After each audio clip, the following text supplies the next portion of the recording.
Good evening. Good evening. Welcome to the Bedminster Township Committee. This is our regularly scheduled January 20th, 2026 Township Committee meeting. We're meeting on a Tuesday as we were off and Township was closed for the Martin Luther King holiday. Recognize that we have a full quorum of the Township Committee here in attendance. Ms. Ray, may we please have the Open Public Meetings Act statement? Yes, Mayor. Adequate notice of this meeting of the Township Committee was sent to the Courier News Somerville, Burnhamsville News Whippany, and to all subscribers, and posted on the Township of Bedminster's official website at www.bedminsternj.gov and at the Township Municipal Building on January 6, 2026. Great. Thank you. Please join me in saying for the Pledge of Allegiance. I pledge allegiance to the flag of the United States of America and to the republic for which it stands, one nation, under God, indivisible, with liberty and justice for all.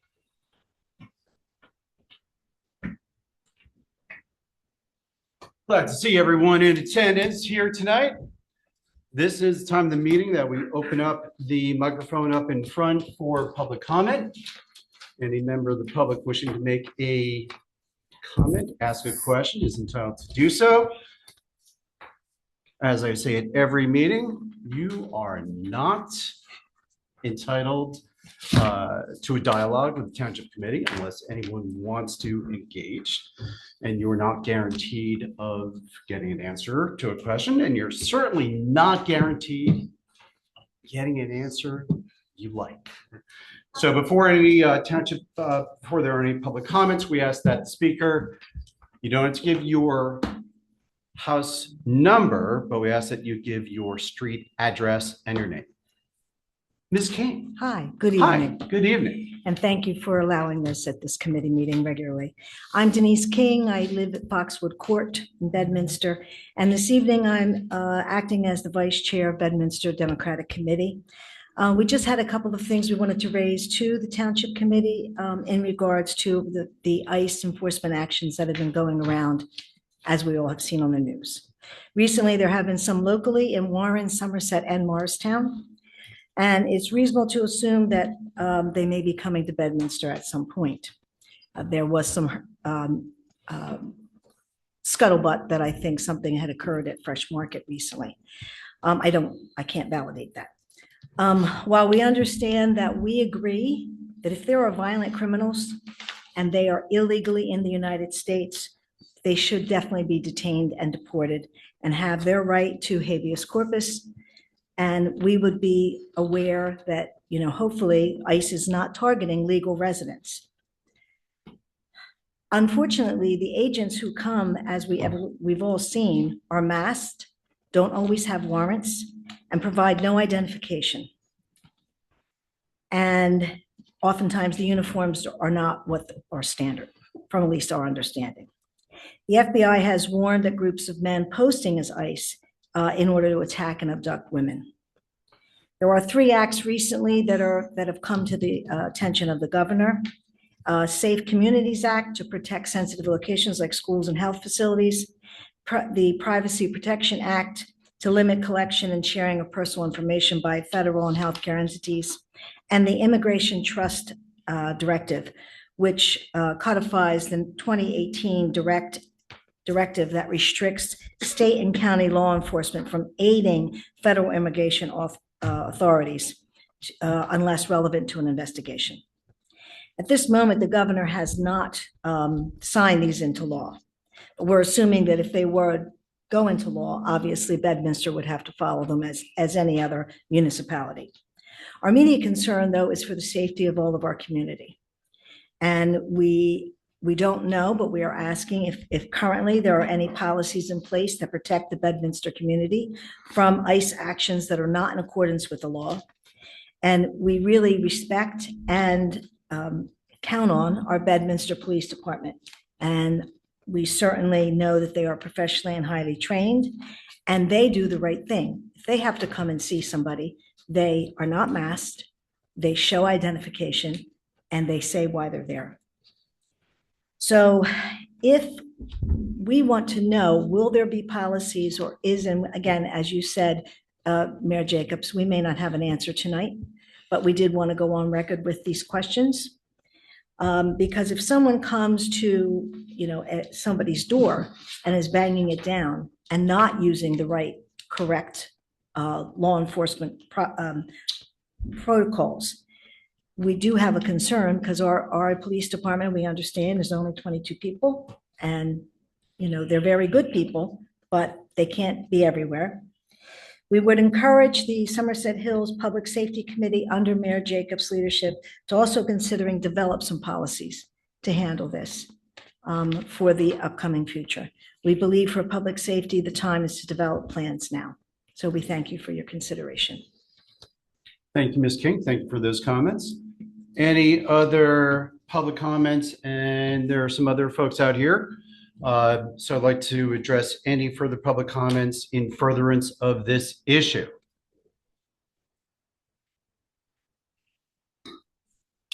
Hi, good evening. I'm Nicola Bernhardt. And Lori Levinson. We both reside on Old Dutch Road East. And the topic for us is the rumple strips that Bedminster wanted to put on our street. We just, for the record, do not wish for that to be done for the noise and the issues that it would cause. We have a somewhat quiet street. I know there's speeding down the street and it's been clocked. We have the little speed counter there and all, but we keep our windows open in the spring. We enjoy the birds. We enjoy the living. And to hear a car go over 4 rumble strips all the way down the road would be very disruptive. That's all. Okay, so We have a whole not crew. here for comments on ice, No, but rumble strips. yes. Got Oh, it. wait, did we have to say that? No, nothing on ice. We just Public don't want comment. rumble We strips. try to keep it structured and straight and So sorry. organized, but it often doesn't go that way. Okay. So Well, we you know went what? from This is our ice first meeting. To so- rumble strips on Old Dutch. Okay, so Yep, that's a sorry no about that. for rumble strips on Old Dutch. Two Correct. no's. 2 no's. Well, there's more than 2. I know, Lori, can I Wow. get the spelling of your last name, please? Levinson. Okay, great. Thank you so Yeah. much. I got you. Okay. That's no rumble strips. Okay. We don't want ice at our house either. Oh, and you don't want ice at your house either. Okay. Any further public comments related to ice? Okay, we'll move on. If you want to talk about rumble strips, we can certainly talk rumble strips. Any other public comments for tonight? Mr. Roden.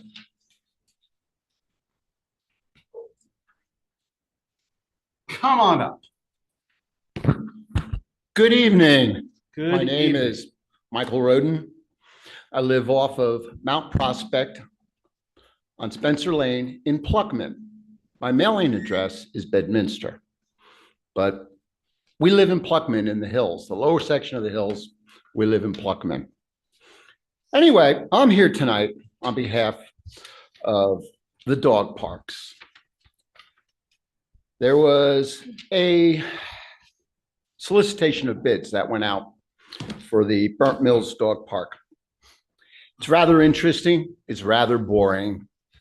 I mean, the whole idea of putting a paved path around the exterior of the park, not doing anything to draw people into the park, to draw people to any features of the park. It's just pavement around the park, 7 feet wide, probably 1 feet, one side of the fence.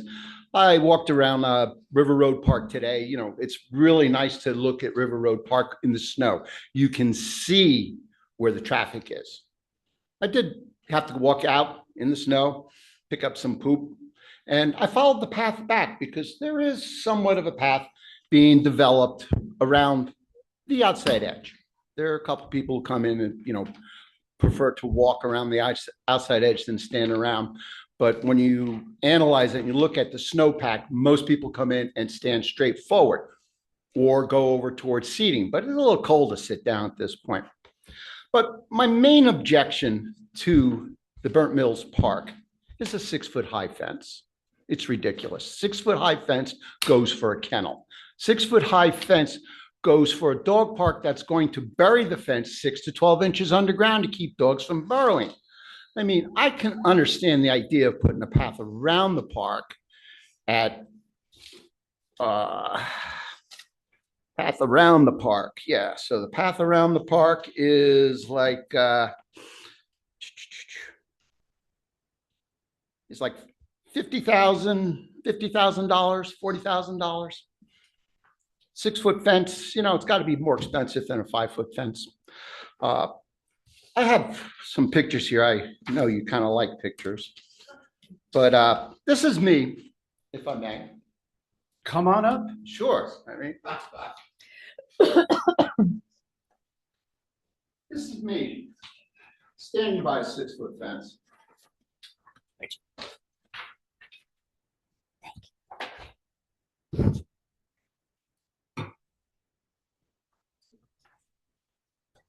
I will tell you that that was actually a 2-meter fence, which is 6'6". I cut 6 inches out of the photograph for you. So it accurately shows me standing next to a 6-foot fence. Of course, there's barbed wire on the top. It's just a question of how long before barbed wire gets put on the retention park.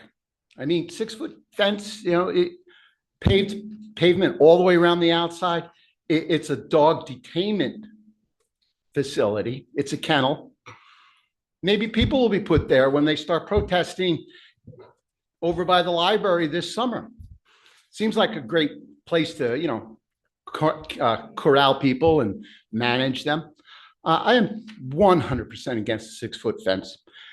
5-foot fence was what we have in River Road Park is sufficient. I've never seen a dog get over it. I've never seen a dog dig under it.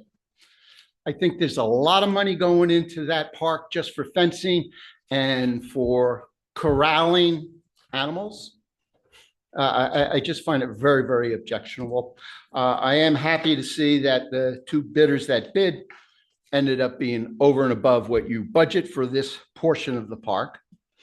So I see on the agenda that it will be denied as far as resolutions are concerned.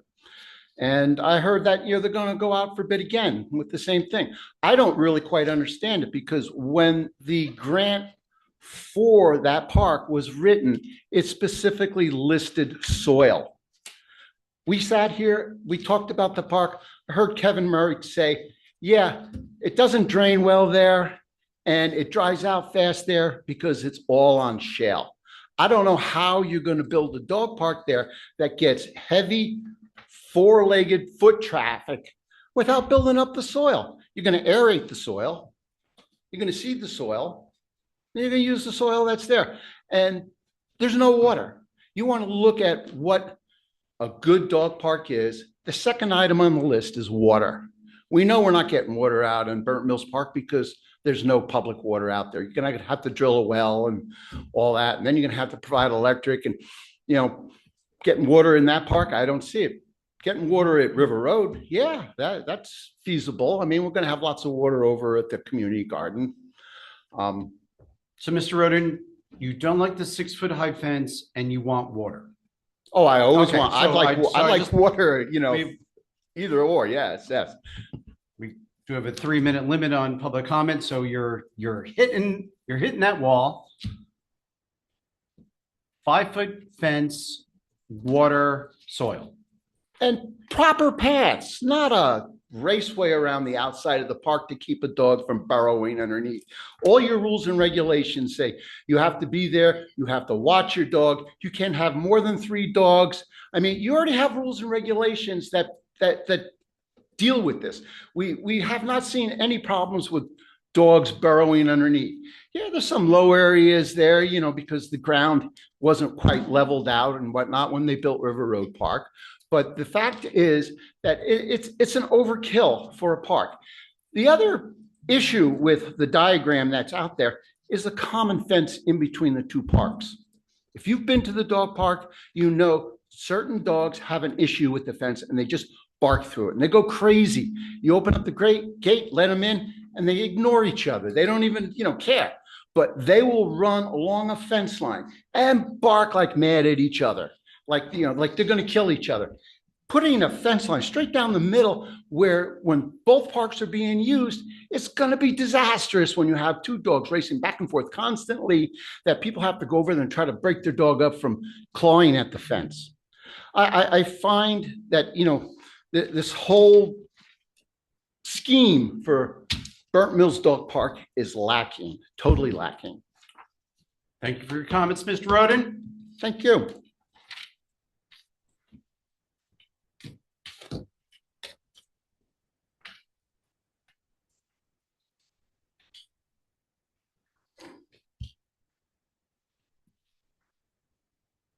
I am just writing your notes down. Okay, we're still open for public comment. Any further comments, questions for Township Committee?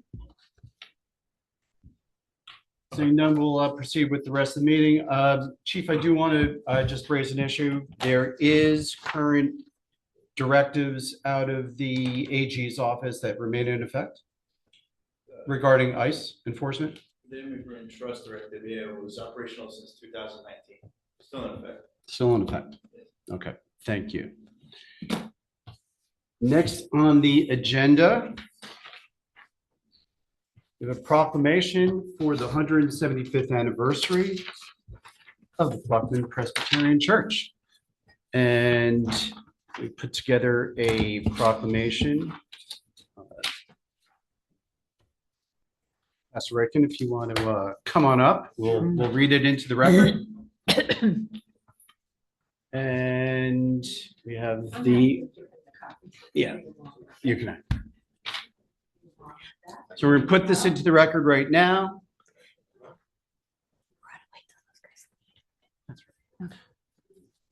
Proclamation from the Township of Bedminster commemorating the 175th anniversary of the Pluckman Presbyterian Church at 279 Route 202-206, Pluckman, New Jersey.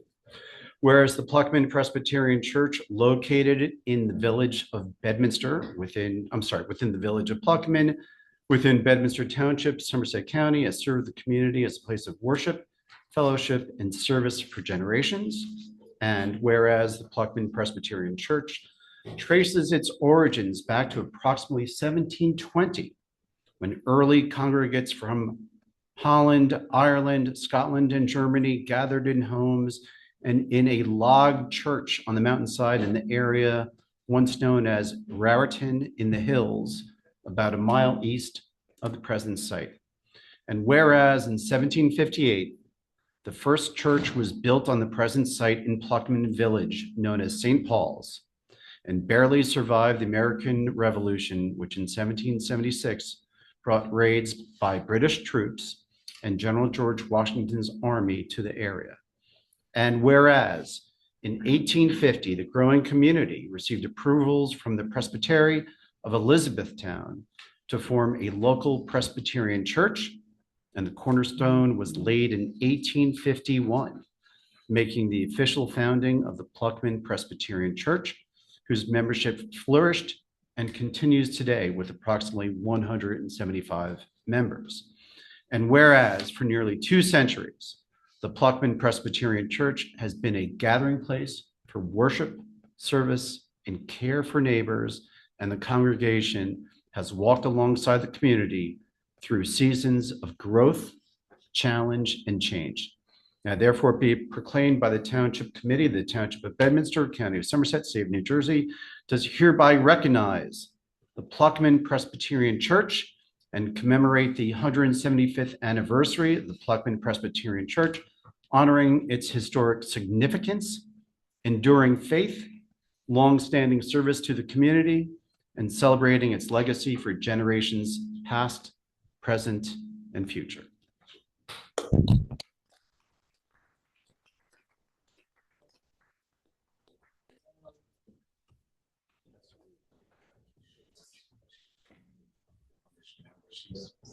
She came from Cole, one of our elders.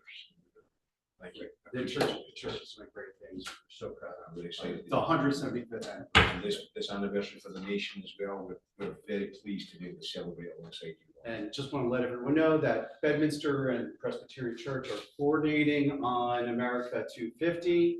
There's going to be lots of events that the church is organizing for its anniversary, and in coordination with Bedminster Historic Preservation Commission and the Jacobus Vanderveer House Commission as well. So thank you all just here. Yeah, let's get a picture in Where the do you center. want? We don't mind. Pass it right by the Township Bedminster sign. Okay. Over there. That's what I'm feeling around. Yes, this is great. Thank you. 3, 2, 1.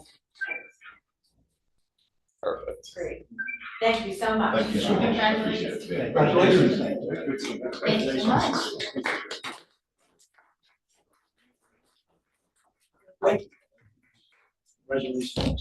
Good job. Great job. The future of the church. Thank you, thank you. And Pastor Aiken, thank you for hosting our meetings with the Pluckman community when we welcome. when we have there. Our hosts continue to do.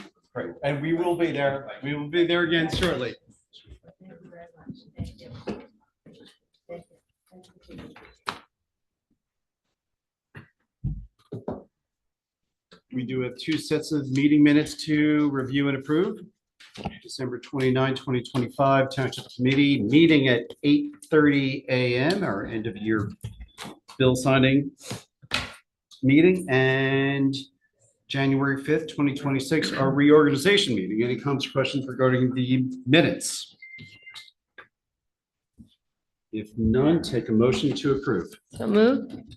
Second. All in favor? Aye. Thank you. I was not at the December 29th meeting. I will have you as an abstain. Thank you. We have 2 permits and 1 raffle to approve tonight.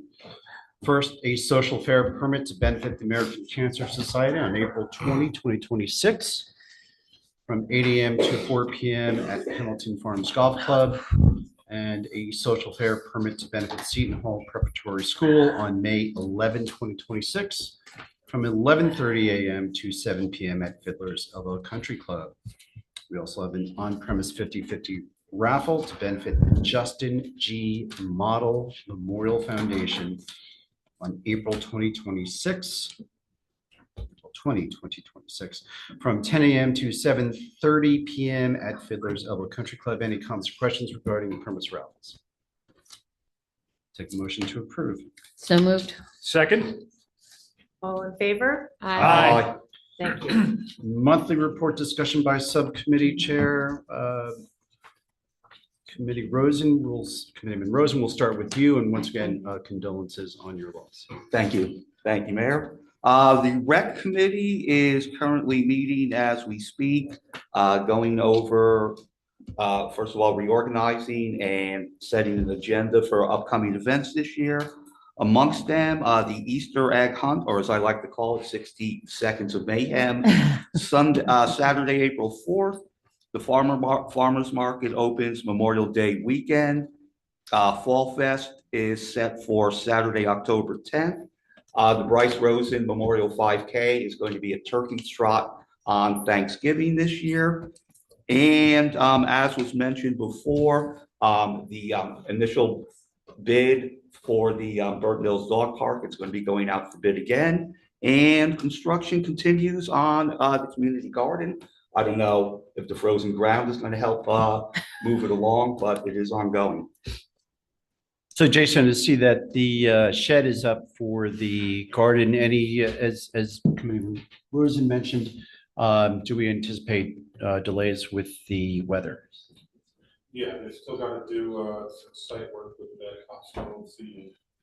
There's still some fencing, the gates got to be wired, the fence. Really, otherwise, they do a little more stabilization. Okay, and when do those Vigo gardens get set up? They're being put together as we speak. Want to come down Saturday? 280? Yes. Okay, thank you. And once again, actually, Gina, you got DPW, right? Yeah. All right, Gina, switch over to you. Okay. Sure. So thank you, Mayor. So for DPW update, we have snow removal, some more snow removal for you. And looks like that's in the foreseeable future as well. They're putting together the garden boxes, like Jason mentioned, picked up trees and branches from the storms, worked on heavy equipment and the grading of dirt roads. And there was a storage dome at the DPW yard for dirt road grit and the plows and the spreader repairs, for this winter that's been kind of challenging. I also have a sewer update. There's been some movement on the sewer project at Miller Lane. A large portion of the mechanical equipment has been delivered to the site, along with an invoice for these. And the sewer engineer and our sewer utility manager have confirmed delivery. And so we're able to move forward now because we're able to get some of the funds for that. So that's great. And they have a work schedule and some actual construction equipment on site. And they will have a groundbreaking event as well. So that's exciting. And that's all I have for you. Great. TPW roads in Bedminster were well addressed by Jason and your crew, getting salt at in advance. I had the pleasure or misfortune of driving through some other towns, and I'll tell you that the Bedminster roads were in much better shape than some of the surrounding towns with similar situations. And by Sunday late, Monday morning, roads were clear. Just, you guys were out there, just as Gina said, you got hit successively Saturday and then again Sunday night, and you guys were out there. Wish we're going to get snow that would arrive not on a weekend, maybe during a normal business day, but we can't help that. But you guys were out there, and on behalf of Bedminster community, thank you very much. Yes, thank you. Reski. Thank you, Mayor Jacobs. Good evening, everyone.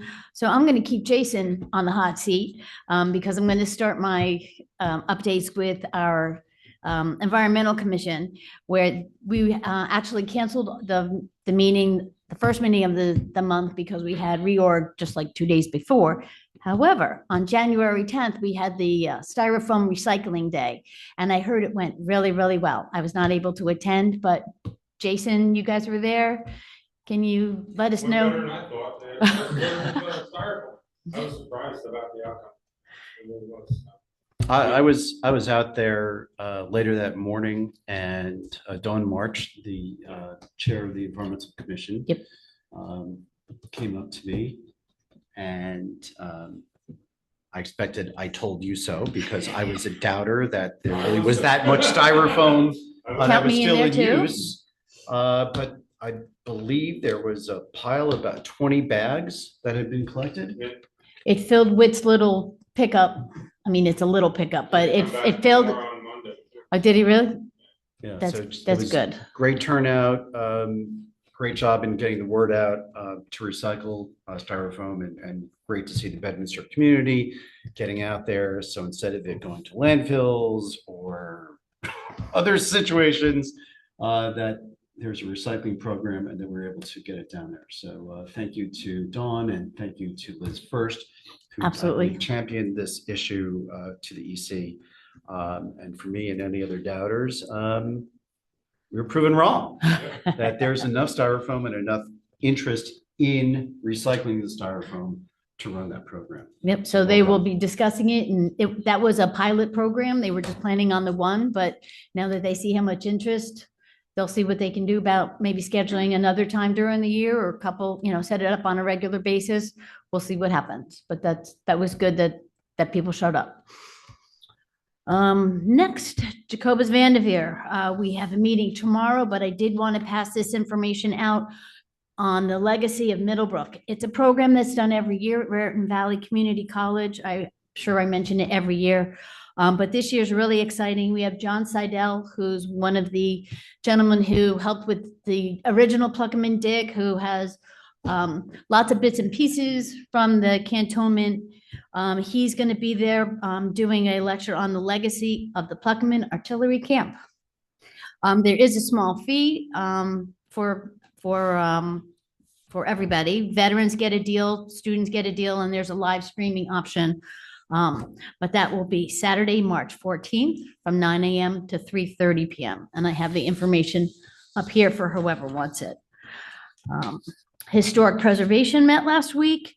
They're very excited about the 250th, and they're working together with JVH to put some things together. In particular, Wendy is really excited about getting some host speakers and short-term loan exhibits through HPC, but bringing it over and having it hosted at JVH. We'll get the two groups put together. Evan Elliott and Norm Penny, who are on the HPC, they're going to be meeting with the Forgotten Victory Trail people, which I know I've mentioned on occasion. They are putting up big signs that let you know about certain battles across a very specific amount of space in New Jersey, but these are some of the places that people might not really know anything about. So I think they met this past Saturday, probably not with the weather, but they're looking to talk to them about where is the best place to put this sign. We're thinking maybe over obviously in River Road Park, but over towards JVH, so that as you're coming into JVH, you'll see the big sign. But I think there's a financial obligation in there, so we'll have a discussion with everybody and see what happens. Then lastly, just real quick, Sergeant Veltri and I attended a Hills Highland meeting. And really the meeting was just to talk about what the DPW obligations are from the Berners Township and Bedminster. And fortunately for me, the Bedminster Township guy was there, and he had 42 pages of what DPW does in Bedminster Township. And the good thing for me is we do all the exact same thing, but they have this huge staff and we have a much smaller staff, and we get the same tasks done. So we're talking about lighting, fixing the roads, garbage collection. One particular resident was interested in the garbage collection across the streets. So I was going to talk to Jason about that at a later time, because they are very interested in making sure that their greens areas are kept nice and green. We also had a question from a couple of the residents about parking tickets that Sergeant Veltri was very astute at handling, because he knew all about these. And it was a question of the 2 to 5 no parking zones. But the residents were questioning the validity of the signs and what's going on with those. So I told them I would get with our town people and the engineers and see why are those signs, what are they signs, and get back with the residents. And they were very happy. That was Hills Highlands? Hills Highlands, yep. Did it get in, did the discussion get into the vehicular Nope, traffic, the safety issues along Allen Road? nope, that, because of the recent incidences, that is all under investigation with Somerset County and with lawyers. So we were not talking about any of that. But to that point, Somerset County is going to be doing a review, a traffic study and safety review of Allen Road from top to bottom. I'm not sure when they have to plan for that, but they will be working with that and working with Berners Township. Okay. And that's There's all I have. one other subcommittee that you are the liaison for, traffic, Oh, yes. which was an issue that came up during public comment. So perhaps It if you, was. if you don't mind Nope, that's fine. putting this on you So right So this, for the moment. that's absolutely fine. So everybody knows we have a lot of very small roads in Bedminster. We have a lot of new people who live here. We have people who don't pay attention to the signage, and our police officers have been wonderful about monitoring our streets and keeping our traffic speed limits to what they're supposed to be. We've done several studies in different areas where residents have come to us. The latest one is the Old Dutch area. That road is traveled by many people going way too fast, and for a street that crosses through, it's still a small neighborhood. And as you heard they keep their windows open at night. So we've had meetings of what can we do? What are the options for traffic calming? We've met with our engineers, and there are certain things that you might think are good to do, but don't really work. Example, I thought painting slow signs, the big yellow SLOWs. Come to find out that that's not good when you're on a bike, because the paint gets really slippery. So they don't want to do that. So you try to fix one problem and you cause another. The only thing that was brought to our attention that might help is putting the rumble strips down. However, we all know they're noisy. So we're in contact with several of the residents, and they went basically door to door asking residents, are you going to be okay with this? And one of the people on the email, the rumble strips would be put like right outside their house. And they're like, nope, we know it's loud. We looked, they went to, I forget what street they went to, but they went to another road, got out of their car and listened to the cars go over the rumble strips. And they said, there's no way we're doing that. So the police have put up one of our signs that tells you how fast you're going to calm the traffic back down. And that's where we are. Is it working? Good, yeah. Good. So we will keep all of these in mind. And when we find something else that will help, we will bring it to everybody's attention. But so far, the only thing that really works on our little roads are these signs. Yeah, the old Dutch is. And our police obviously. It's a skinny, very steep road. There's no curb. There's no alley there. And actually, one of the residents had dangerous. brought up the solar powered street signs that flash. But because of the way that road is designed and it's windy and there's trees, those things don't work. So the best thing we have for right now is the sign that the police have put out there, and we'll go forward. And there's often police presence there, because I live right there. When the police have sat there, that seems to make a big difference. I've noticed because I live on that, when I go up and down and I see them there, that during that period, there's a marked decline in the Perfect. speed of cars. Perfect. And it has an effect for many days afterwards. So if they sit there for 15 minutes one day, it carries on the whole week, just like Deepak Road or Farm Hills. It's the same thing there. You have the same issue. We know the police will be sitting there. Now, you don't know when they're going to be there, but they'll be there at some point. Right. The chief is taking notes. So just in case anyone hasn't noted, he's using a pen. It has ink in it, so I'm pretty sure he's paying attention. But that is good to hear. So thank you for that. So Renee, thank you for being the traffic liaison and for addressing that issue with the residents. Committeeman Hickey. Thank you, Mayor. Good evening, all. Board of Health, we had a routine business meeting last Thursday. I know you'll all be excited to hear one septic application was reviewed and approved. Board of Ed, there's a regular board meeting this Thursday. I will be in attendance. Next Thursday, there will be a kickoff meeting for the advisory committee that will examine the potential synergies between the Bedminster Township School and the Somerset Hills School District. So I'm part of that effort. I will keep everyone apprised as to progress. Mayor, you and I have library tomorrow night, and we don't have a farmer's market number. And thank God we weren't out there this weekend. or this coming weekend. Yes. Oh man. And Committeeman Hickey and I both attended the land use board meeting. Was it the 8th? The 8th, yeah. I think it was. Feels like a long time ago. Only one application regarding an accessory dwelling unit that was approved, but it then led into a discussion regarding some of our ordinances and restrictions on accessory dwelling on larger lots. Primarily, there's a prohibition for property owners to collect rent on accessory dwelling units, which is nice when you're initially installing or constructing that unit. But I think it's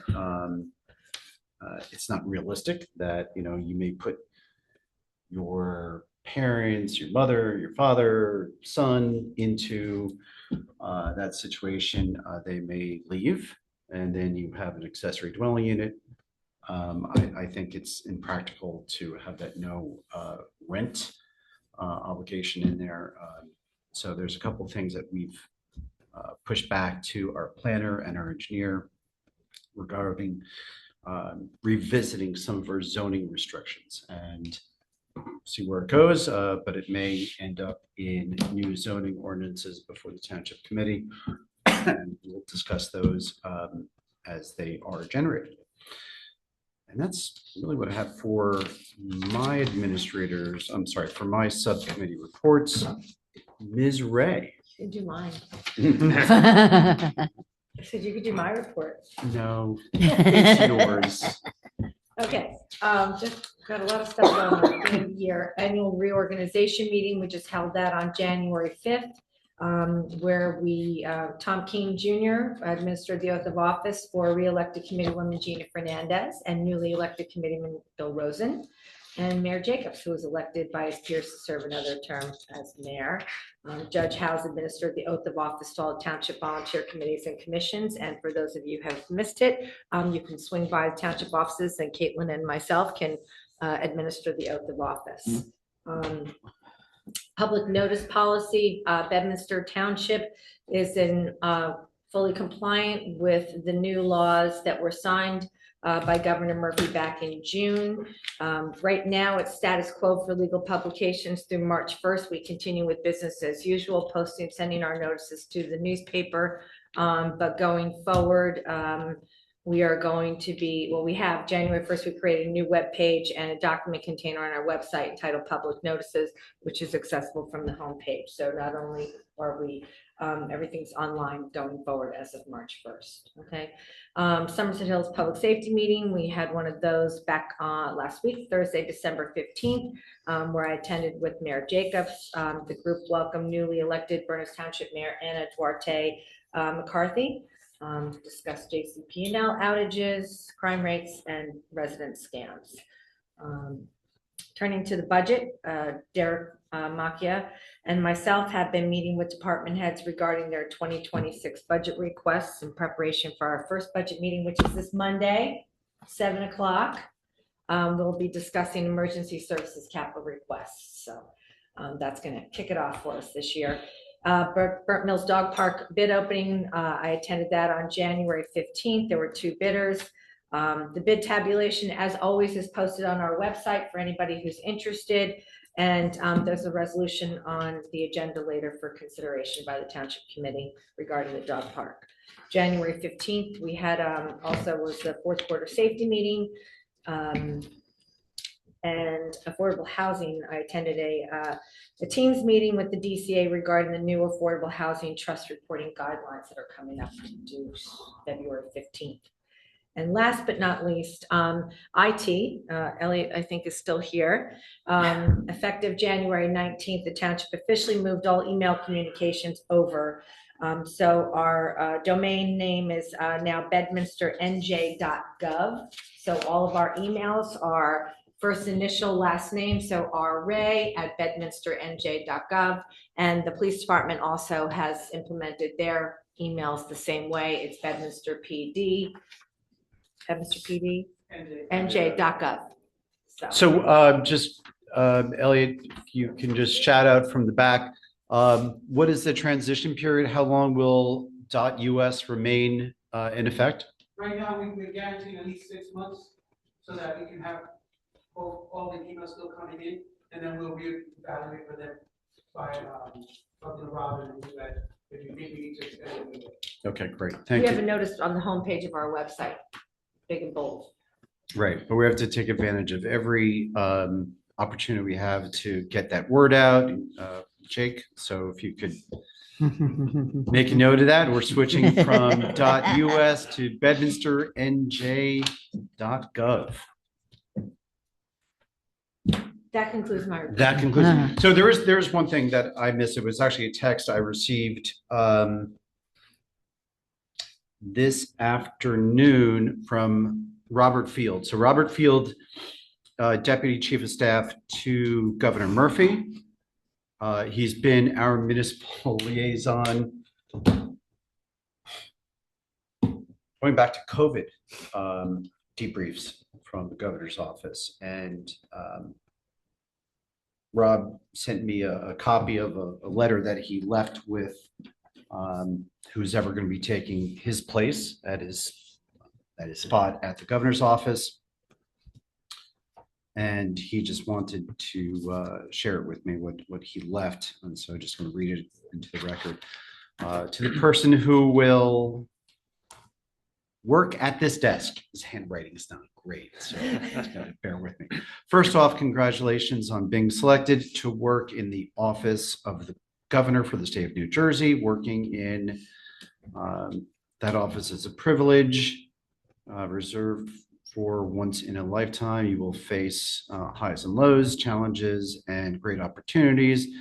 History will remember how you met any obstacle and overcame those difficult situations. So it's important to savor the good moments and face any challenges head on. It is also vital to always bear in mind that while we are the same party politically, this is Rob to his successor, we serve all 564 municipalities, 21 counties, and 12 congressional districts, 40 legislative districts equally, regardless of whether they are D or R.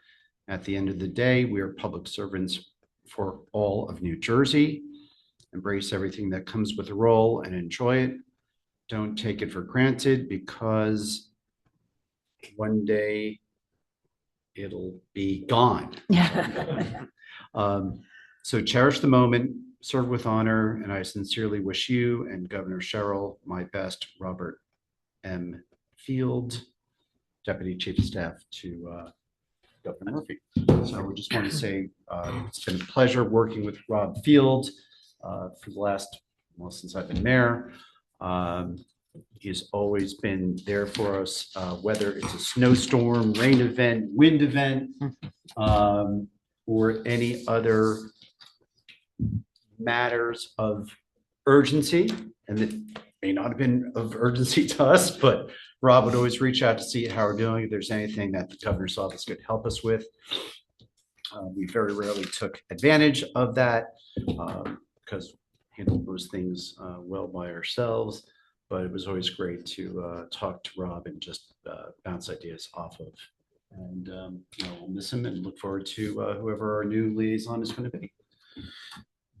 Community policing report, Chief Bernardo. Yes, Mayor, last week we attended Hills Highland Association meeting to address some of the residents' concerns. It's an open invitation. If you invite us, people come. We like face-to-face interaction versus, email concerns or phone calls. So that invitation is open to any group. We also attended a law enforcement appreciation day at Perimeter School. We always enjoy hanging out with the little kiddies. Again, it's an open invitation. If you want an officer at your school, nursery, or whatever event, just give us a call and we're happy to send a representative. Great. Thank you, Chief. We have an ordinance with two ordinances to introduce tonight. An ordinance amending Chapter 2 entitled Administration, Section 2-24 entitled Indemnification and Defense, which provides for the indemnification and defense of public employees and officials of the township. If this ordinance is introduced, the public hearing will be scheduled for February 2nd, 7 p.m. You want me to share with? Yeah, what do you got? Haven't we always had this? We have. It's a current ordinance. It amends our current ordinance under chapter administration. And essentially what it does is it updates the ordinance to be consistent with the NJSA 40A:14-155 and our PBA contract language on defense coverage. So just brings us a little more current. Okay. It's an outdated ordinance. Okay, And thank this came you. out during our JIF manual review.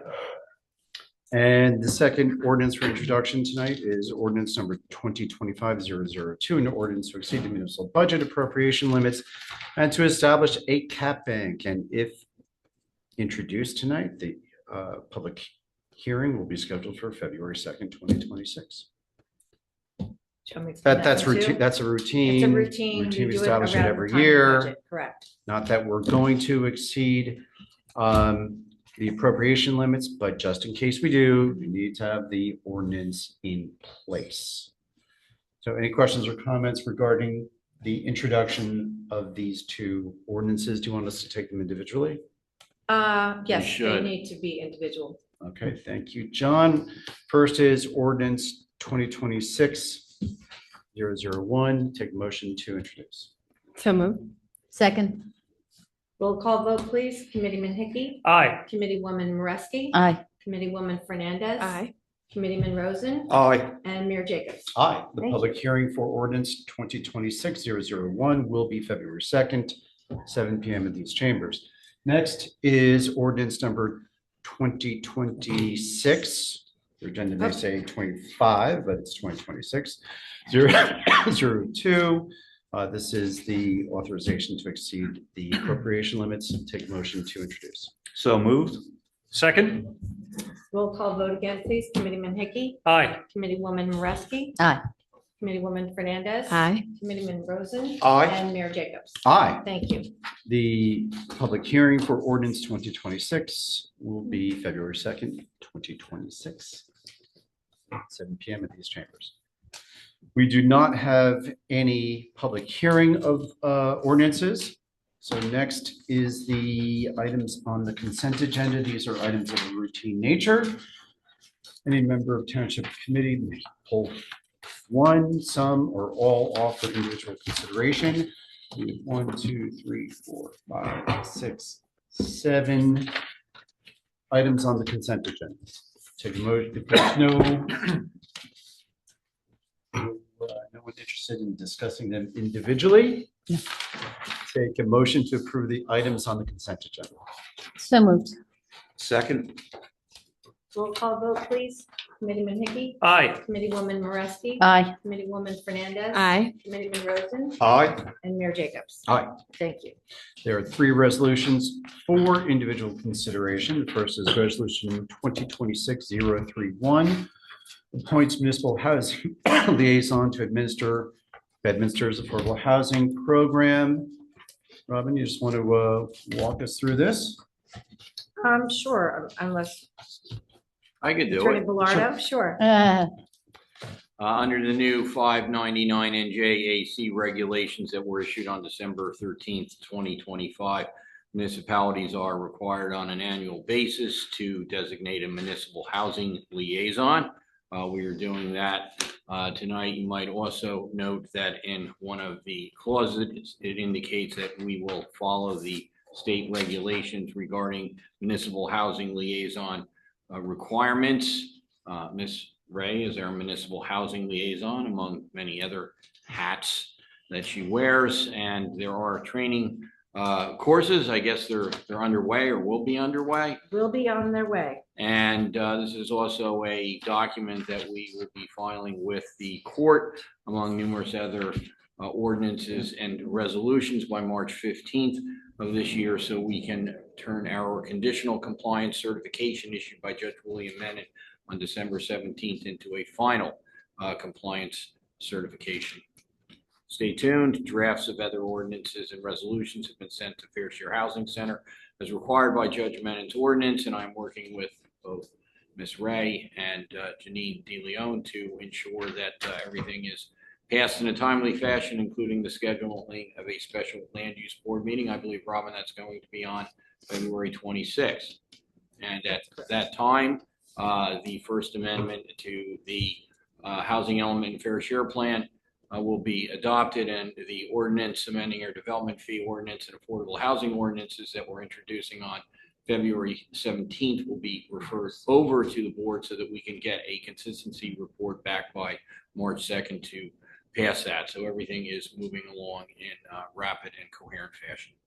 Thank you, John. So while there's been coordination with the Affordable Housing Administrative Agent, this position of municipal housing liaison is required under the most recent change to the affordable housing law. It's always actually been required, and Robin will indicate that we've always had one. And I think the last time we did a resolution was back when Susan Stansberry was here in 2009. Correct. So it's more of a housekeeping measure, and we also put in the resolution adherence to the new requirements. So it's more formalized and codified, but it's something we've always had and always been doing. Any questions or comments from Township Committee on Resolution 2026-031? Seeing none, take a motion to approve. So moved. Second. Roll call vote, please. Committeeman Hickey. Aye. Committeewoman Moreski. Aye. Committeewoman Fernandez. Aye. Committeeman Rosen. Aye. And Mayor Jacobs. Aye. Thank you. Next is Resolution 2026-035. This resolution authorizes the Chief Financial Officer of the Township of Bedminster to invest funds in the New Jersey Asset and Rebate Management Program. Robin. Sure. So we are actually passing this resolution should we need to do this. It's all based on the interest rates of the township savings. Right now, we're getting a little bit less than we'd like to with our current bank, and this gives us the flexibility to move money back and forth at a higher interest rate in the Great. township. Okay. Any questions or comments from Township Committee? Seeing none, take a motion to approve Resolution 2026-035. So moved. Second. Roll call vote, please. Committeeman Hickey. Aye. Committeewoman Moreski. Aye. Committeewoman Fernandez. Aye. Committeeman Rosen. Aye. And Mayor Jacobs. Aye.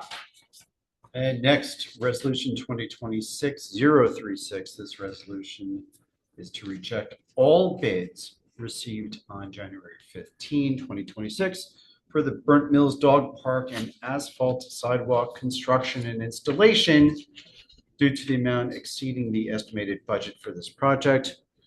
Robin, you covered this earlier. We did, Mayor.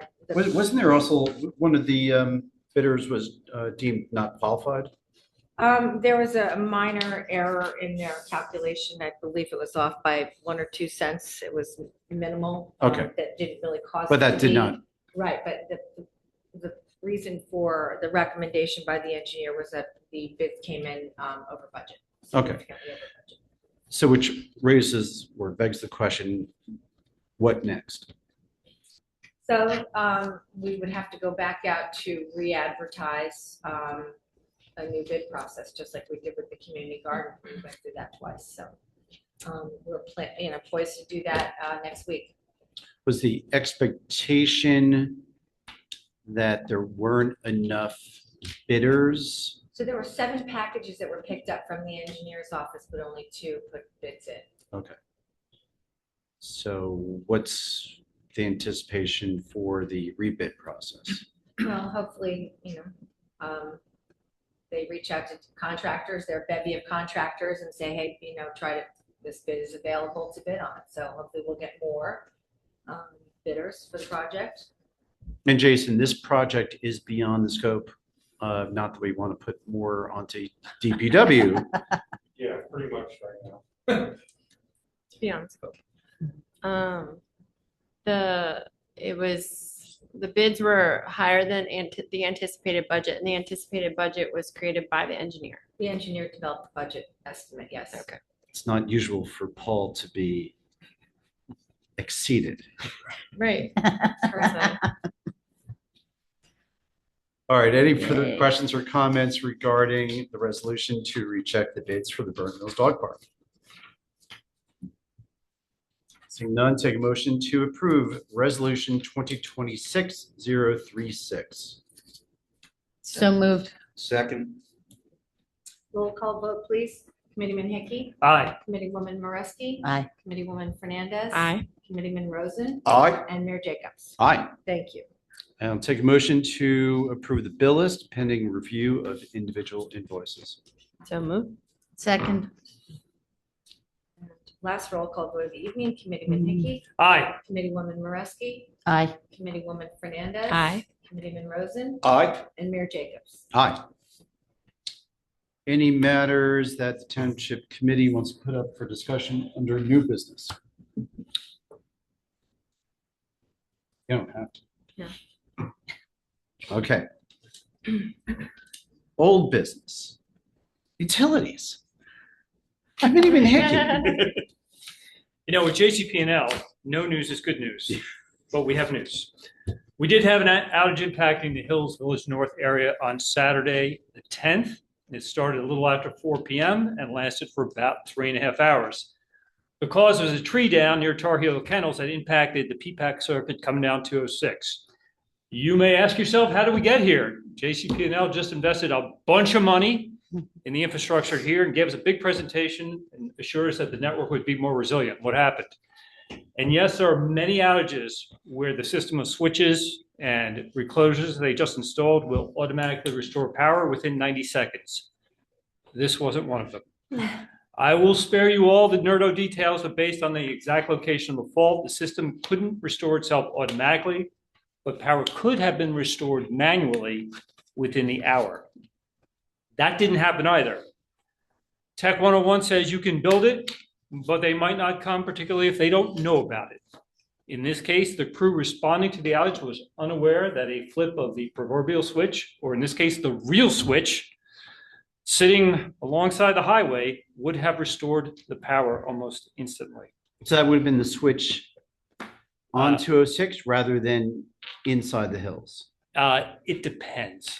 There's a series of switches, but had they thrown the switch, the power would have come back on because that switch would have rerouted the feed from the north to the south. So the power could have been restored without a full restoration of that line. It would have been a temporary.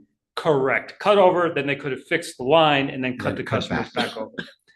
So after a little come to Jesus meeting and a bit of retraining, the crews have been made aware of this capability. So any manual intervention in the future should restore power much more quickly. Why weren't they aware of it? Those crews, as you find in any large company, and having worked for AT&T for half my career, Didn't trickle down? didn't trickle down to the guys who were turning the screwdrivers and manning the wrenches.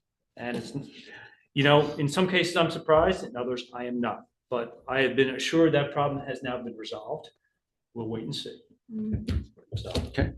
So the switch was there. the switch is there, and You literally just needed to flip flip the switch. flip the switch. Okay. Yes, yeah, that's pretty much it. Okay. I have no more updates. I don't know if Jason, do you have any updates? The only thing I got is they pulled in a markup, JCP&L, to run another electric secondary from Hills Drive to Wentworth on Rock.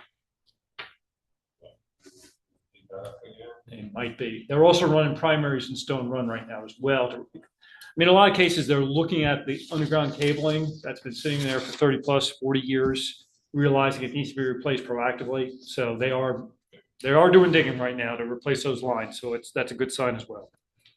Okay. That's all I have, Mayor. All right. Thank you. And so nothing else on whether it's Altice or New Jersey American Water or PSA&G? No, nothing else. All right. Thank you. John, I take it silence on Pluckman No Park news, Senior? Mayor. No news? Okay. Ms. Ray mentioned the Somerset Hills Public Safety Committee. We did have a conference call, or actually a Zoom session last week. Welcomed Mayor Anna Duarte McCarthy from Bernard's Township. And as Robin mentioned, we did talk JCP&L. One of the things that we talked about is just as you are the liaison for utilities with JCP&L, Mayor McCarthy has been and may continue to be the liaison for Bernard's Township. So she has very much similar issues that have been raised to JCP&L and working with Bob Flynn. And I suggested that, well, actually, we talked about actually bringing Bob Flynn into a Somerset Hills Public Safety Committee meeting so that Bob is the liaison for all the municipalities. So this way, once again, you know, I think we've talked about, you know, increasing the power of our voice by getting together. So it could be another opportunity. We also talked about tree clearing. Seen JCP&L out there, I've seen them out on my street recently, right across from your house. They were out there clearing some trees on Hillside. So they're certainly continuing to double down on their efforts. We raised it, I raised it at the Somerset Hills Public Safety Committee because you mentioned the PPAC line. That PPAC line comes down 206, originates at the substation in PPAC. Right. A tree goes down in PPAC, that's an outage in the hills. Our other lines come up from Bridgewater, whether it's Washington Valley Road or up 202, 206, or coming down through Far Hills, Bernardsville, Bernards Township.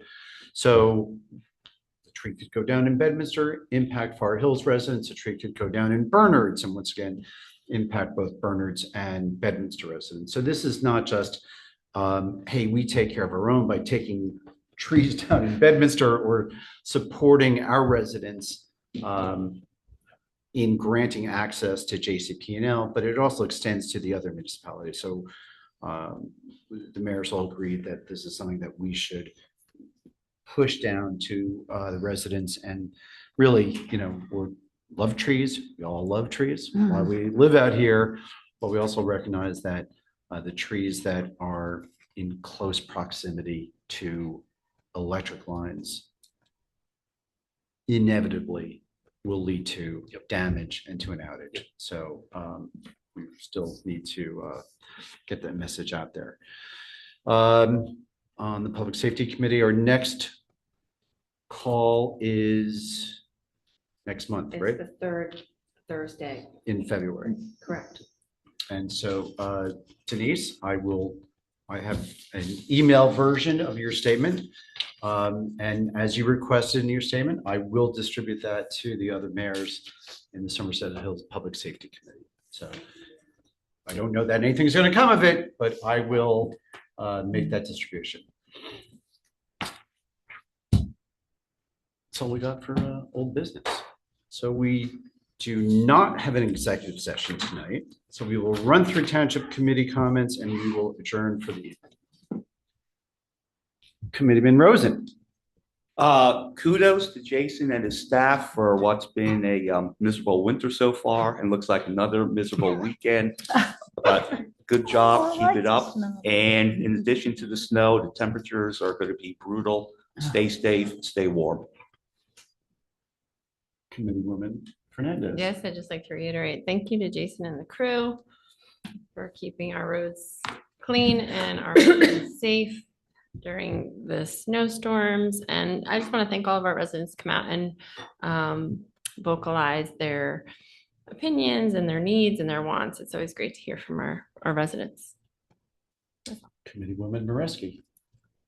I echo Committeewoman Fernandez's sentiments and want to just extend another congratulations to the Pluckerman Presbyterian Church on their 175th anniversary. Committeeman Hickey. I will echo all my prior colleagues' comments, and thank you, Jason. I'm a bit of a night owl. Those guys are out there with the lights flashing at 2 a.m. I mean, no matter what. So please extend a thank you to all your crew. They do a great job. That's all I have. Thank you. I have no further comments. At 8:08, I'll take a motion to adjourn for the evening. So moved. All in favor? Aye. Second. Aye. Aye. Aye. I So don't know, it is is it second. just me? Aye. There were two All right. first, Thank second, you and aye. good night. Thank you all for coming out. Thank you. It's